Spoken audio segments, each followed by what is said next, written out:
आज 1.3 मधील hope is the thing with the feathers या महत्त्वपूर्ण कवितेचं आपण मराठी व इंग्रजीमध्ये एक्सप्लेनेशन पाहणार आहोत. Stanza number 1. Hope is the thing with feathers that perches in the soul and sing the tune without the words and never stop at all. Hope आशा, feathers पिसारे, perches विसावणे, सोल आत्मा किंवा मन, सिंग गाणे, टून सूर, नेव्हर कधीही नाही, without च्याशिवाय. In the first stanza, poet denotes that a bird has feathers. With the help of feathers, it flies one place to another place joyfully. It lives in the nest. पहिल्या श्लोकात कवी पक्षाला पंख असल्याचे सूचित करतो. पंखाच्या साहाय्याने ते एका ठिकाणाहून दुसऱ्या ठिकाणी आनंदाने उडतात. पक्षी घरट्यात राहतो. Hope is as like bird.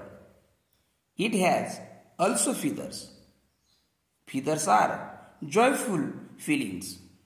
With the help of joyful feelings, hope soars to make comfort or happy life. Hope lives in the human mind. आशा ही सुद्धा पक्षासारखी आहे. त्यालाही म्हणजे त्या आशेलाही पिसे आहेत, पंख आहेत. पंख आनंददायक भावना आहेत. आनंदी भावनाच्या मदतीने आरामदायी किंवा आनंदी जीवनासाठी आशा मात्र उंचावते. आशा माणसाच्या मनात, हृदयात राहते. Not only a bird but also hope can sing melodious songs, but the song has no words. It has pure tune, pure feeling, and a deep-seated longing that sprout from the human soul.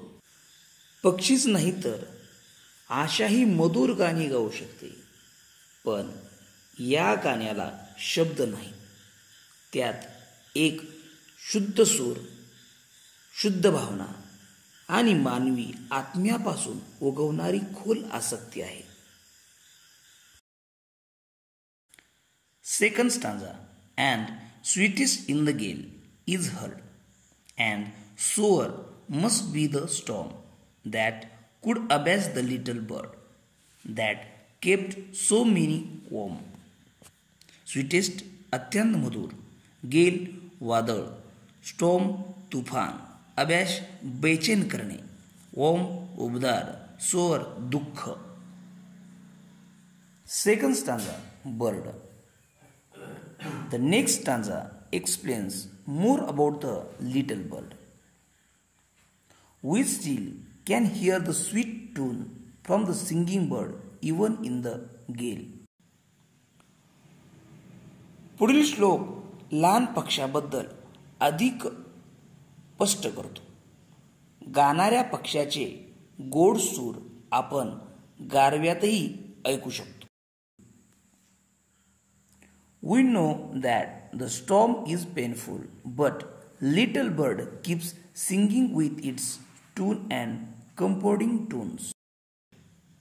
आम्हाला माहीत आहे की वादळ वेदनादायक आहे, परंतु एक लहान पक्षी त्याच्या गोड आणि दिलासादायक सुरासह गात राहतो. Although the storm could abase the bird, it doesn't move or fly away from us. It stay there and give us warmth. वादळ जरी पक्षाला त्रास देऊ शकत असले तरी ते आपल्यापासून दूर जात नाही किंवा उडत नाही. तो तिथेच राहतो आणि आम्हाला उबदार देतो. Second stanza. Hope. This stanza represents hope as something that will always be there in our soul. हा श्लोक आशाला असे काहीतरी दर्शतो आपल्या आत्म्यात नेहमीच असेल. Hope gives us strength even in the difficult and harsh situation. कठीण आणि कठीण परिस्थितीतही आशा आपल्याला बळ देते. The warm that is offered by hope promise us that something better will come after those bad situation. आशाने दिलेला उबदारपणा आम्हाला वचन देतो की त्या वाईट परिस्थितीनंतर काहीतरी चांगले होईल. But sometimes people can lose hopes when the situation are too difficult. परंतु कधी कधी जेव्हा परिस्थिती खूप कठीण असते तेव्हा लोक आशा गमावू शकतात. If people lose hopes when they will never feel warm anymore. जर लोक आशा गमावतील तर त्यांना यापुढे कधीही उबदारपणा वाटणार नाही. Because a hope bring warm to keep us believe that good things come to those who wait. कारण एक आशा आपल्याला विश्वास ठेवण्यासाठी उबदारपणा आणते की जी प्रतीक्षा करतात त्याच्याकडे चांगल्या गोष्टी येतात. Stanza number 3. I have heard it in the chillest land and on the strangest sea, yet never in extremity it asked a crumb of me. Chillest land वाईट परिस्थिती, strangest विचित्र, yet अद्याप एक्स्ट्रीमिटी सर्वात वाईट प्रसंग, क्रम लहानसा तुकडा. Third stanza, Bird and Hope.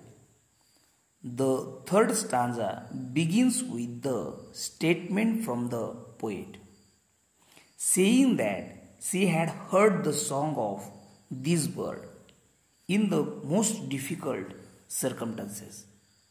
Yet, even the worst of the situation, it never asked a bit from me in return. तिसरा श्लोक कवीच्या विधानाने सुरू होतो की तिने अत्यंत कठीण परिस्थितीत या पक्ष्याचे गाणे ऐकले आहे, तरीही अगदी वाईट परिस्थितीतही ते माझ्याकडून बदल्यात कधीच मागत नाही.